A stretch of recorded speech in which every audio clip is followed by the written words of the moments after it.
What's up guys, welcome back to the channel. Today's video we're going to be looking at the fixed signs. Since today is the first day of Leo, which is itself a fixed sign. So let's find out all about them. Okay. So using the same sites that I used for our elements, I'm going to be doing that for our modalities for the next 3 months, because there's 3 modalities. This first one we're looking at obviously being fixed, then we'll look at,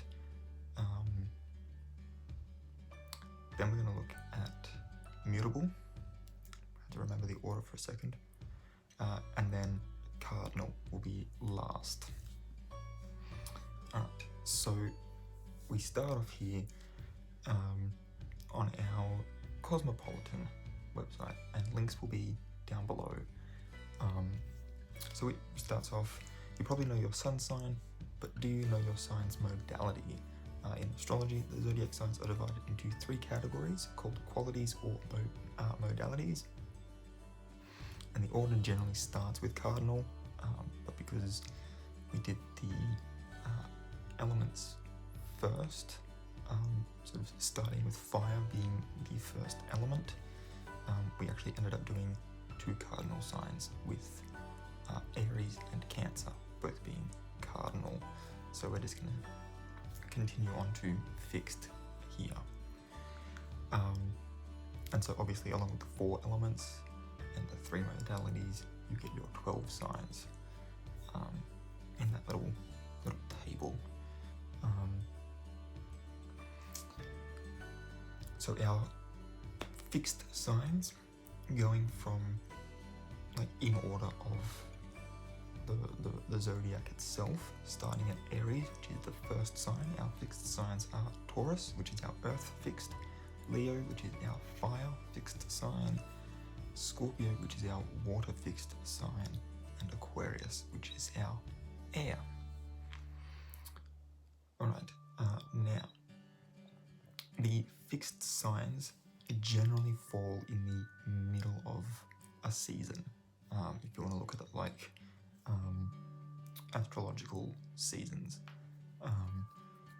And because we're looking at astrology here, these are also the seasons that we're looking at as far as when new moons go in.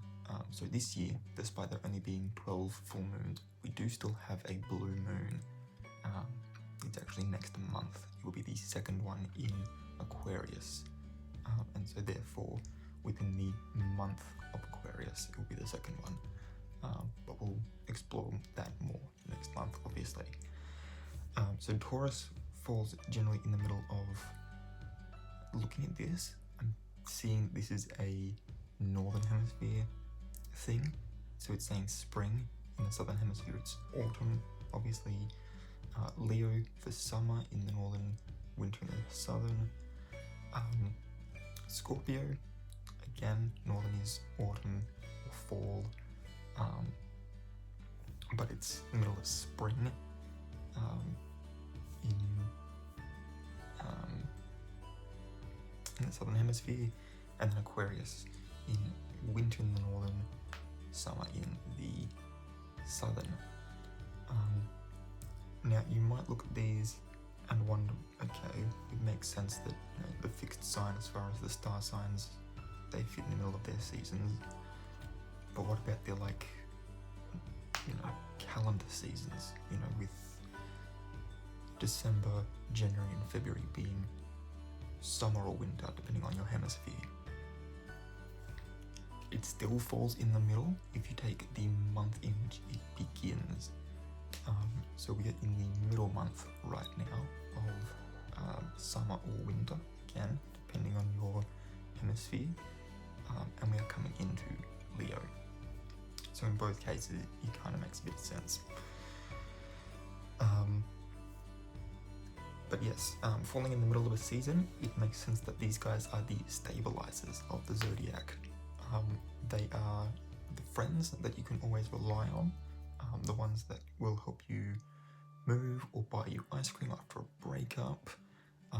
You know, they're the ride or dies, basically. Which, looking at that and knowing that most of my chart is Scorpio, makes sense there. That I would also likewise be sort of a ride or die, almost to a toxic point for myself. Like, that's almost my toxic trait, is my loyalty. These people are also super creative, and once they have an idea, they'll see it through to the end. These loyal signs also share some not so positive traits, mainly their stubbornness. If they've made up their minds, you may as well just, you know, take up any other impossible endeavor, because that's going to still be more possible than convincing a fixed sign to change their opinion. These people will also fight for their beliefs, and it's almost as hard as it is to change their opinion as it will be to get them to admit when they are wrong. So let's go by sign. Taurus. You've probably heard the quote, "Don't mess with the bull or you'll get the horns," and that's kind of true for you guys. Although you are slow to anger,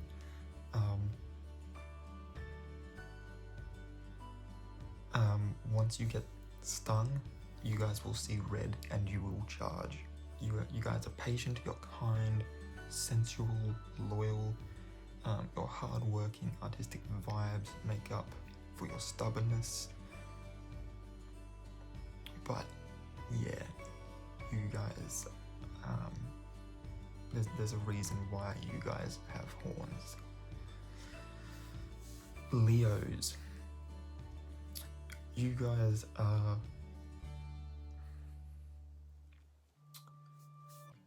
if we had to align you on an alignment chart, chaotic neutral is definitely where you guys would fit. You like to start drama when you're bored, but it's mostly just to experiment to see what that outcome will be. You guys are a little bit extra, but you're proud of it. There's a reason it's called the pride of lions. And your constant 24/7 theatrics can be a bit much to some people, but your saving grace is that you guys are generous and loyal in your hearts. Scorpios, as the water fixed sign, you guys will use your stingings to protect yourselves from those who might harm you. You're very sort of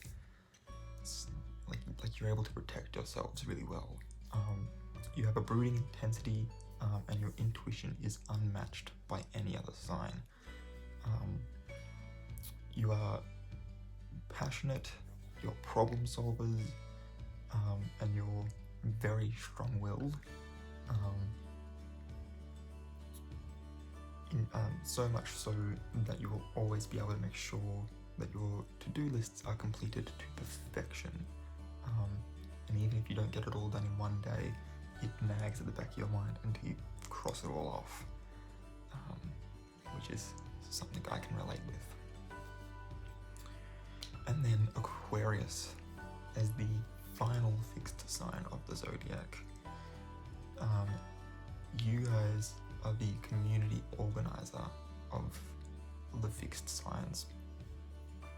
You'll use your intelligence to develop your beliefs and to share them with the world. And once you've formed an ideal, you'll see it as universal truth that it has to be spread.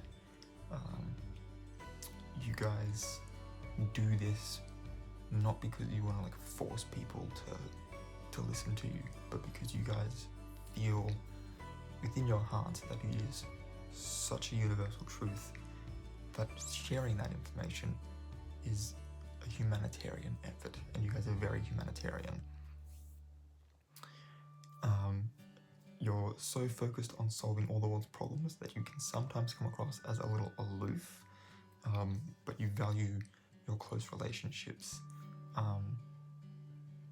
They're just not the life of your party,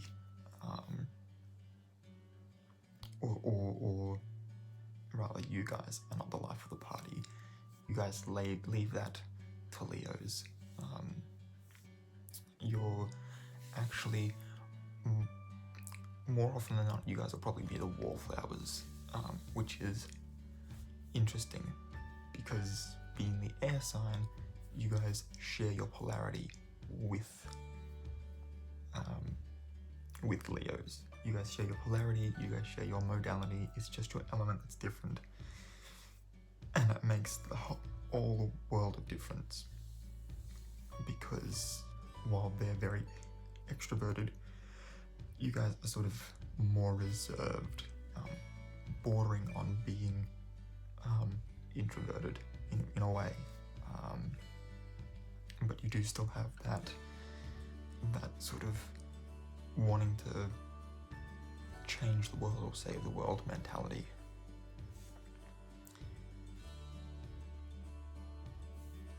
Going on to our second site, my tablet's being very slow.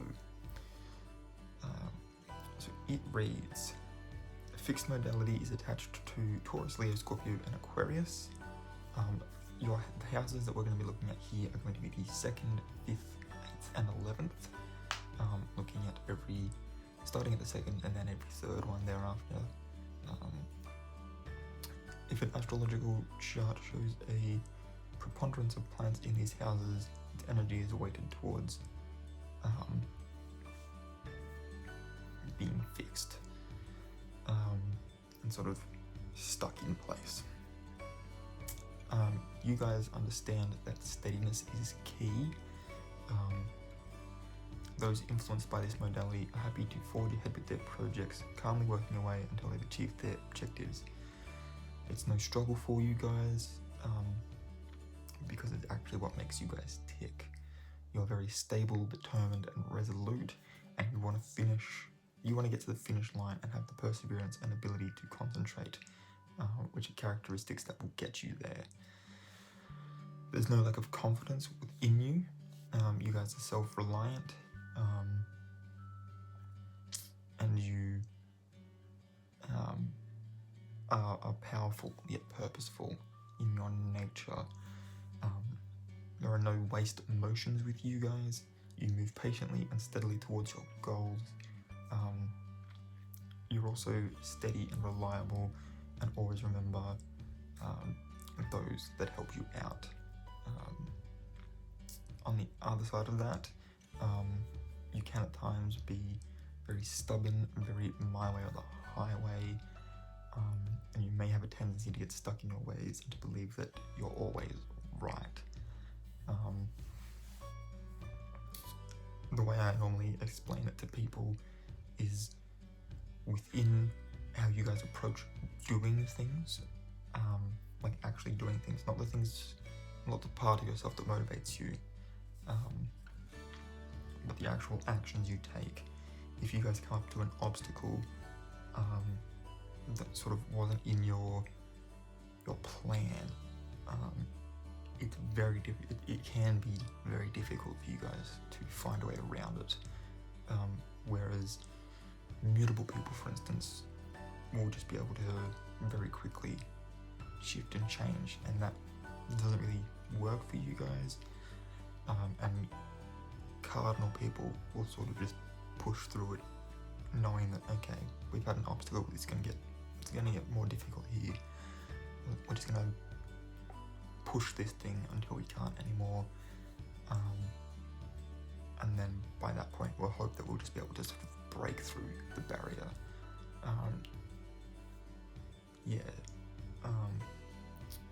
If we looked at it as being like a fence, for instance, cardinal people will just try to climb over or sort of break through the fence. Mutable people will be able to just walk up and around whatever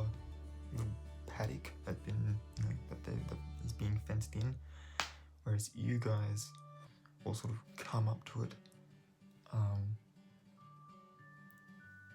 And because you're so set in your ways, it may be a case of you may end up spending far too long looking for the gate.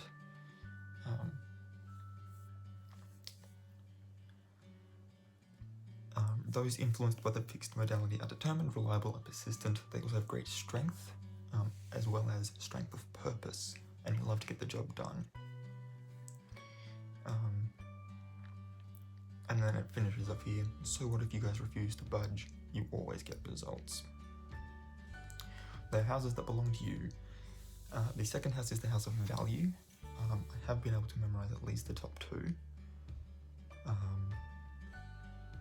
So we can start there. Material and immaterial things of certain value, money, possessions and acquisitions, cultivation, substance, and your self-worth. That's for Taurus.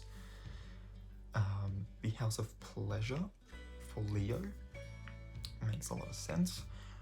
Recreational and leisure activities, things which make for enjoyment and entertainment, games, gambling, risk, romance and limerence, children of fertility, creative self-expression.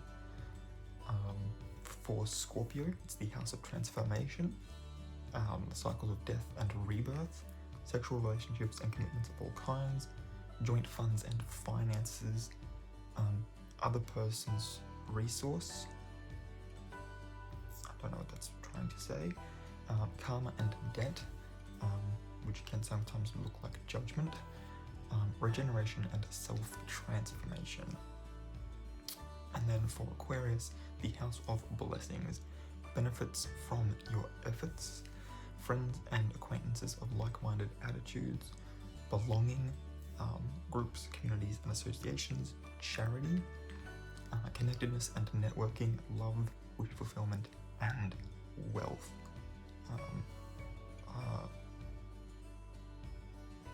Your houses. Houses themselves have modalities. I didn't even look at this when I was doing the elements, but there's elements to them as well. But the fixed signs are called succedent signs. And these are the points of purpose and represent stabilization. It doesn't, the Wikipedia page doesn't really take me any further than that. But yeah, that's all we've got for this video. If you enjoyed it, please give this video a big thumbs up. Don't forget to hit the subscribe button and that notification bell if you want to be notified when I upload new videos. Again, links in the description down below. And until next time, guys, keep your head screwed on.